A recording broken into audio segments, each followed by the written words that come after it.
आदेश देता है, पानी बरसता है, खेती बाड़ी बढ़िया होती है, गैया चारा चरती हैं, बढ़िया दूध देती, हमारा गुजारा होता है।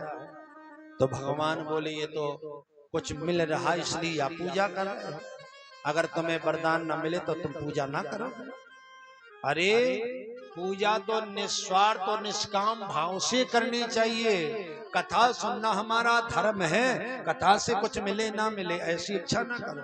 मंदिर जाना हमारा धर्म है, मंदिर जाने से कुछ मिले ऐसी आशा ना करो, ये हमारा धर्म है। और फिर तुम स्वार्थ भरी पूजा कर रहे तो क्या मतलब है? स्वार्थ से पूजा नहीं करनी चाहिए।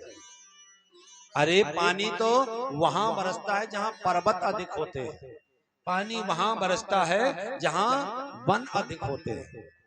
और पूजा करने योग्य तो ये गाय माता है जो हमें दूध देती है।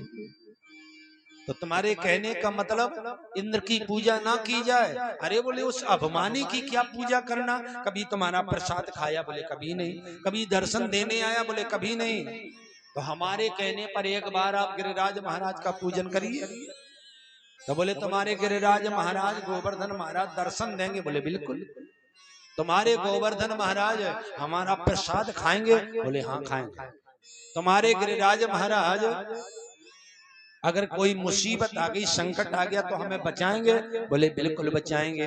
तो फिर बताइए कि आपके गोवर्धन महाराज गिरिराज महाराज क्या खाते हैं? बोले हमारे भगवान 56 प्रकार का भोजन करते हैं, 56 प्रकार का।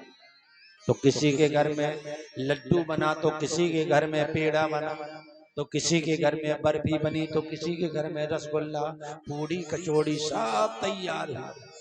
और पहुंचे गोवर्धन महाराज के पास तो सबसे पहले उन्हें स्नान कराया जा रहा है। अब बेचारे 4 घंटा हो गए स्नान कराते कराते। कन्हैया से बोले हमारी तो कमर दुखने लग गई, तेरे भगवान के तो स्नान ही नहीं हो पा रहे हैं। तो बोले हम क्या करें? बोले स्नान करवाओ कन्हैया। तो बोले नेत्र बंद करिए। तो सबने अपनी अपनी आंखें बंद करी।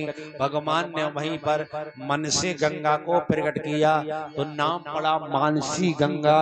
बोलिए मानसी गंगा की जय हो।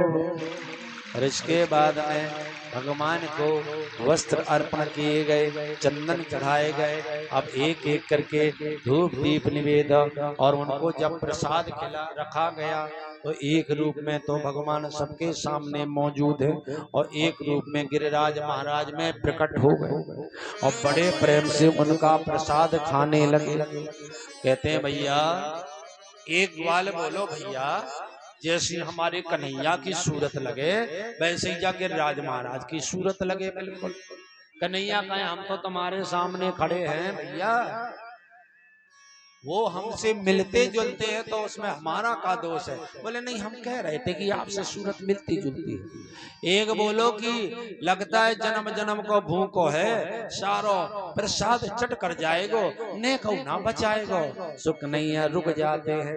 आज सभी ब्रजवासी बड़े प्रसन्न हो गए। देख तो भैया कितना प्यारा परमात्मा और अभिमानी इंद्र की पूजा में हम समय बर्बाद करते रहे तो हमारे यजमान जी जाएं वहां और गिरिराज महाराज का पूजन करें। आप सबसे पहले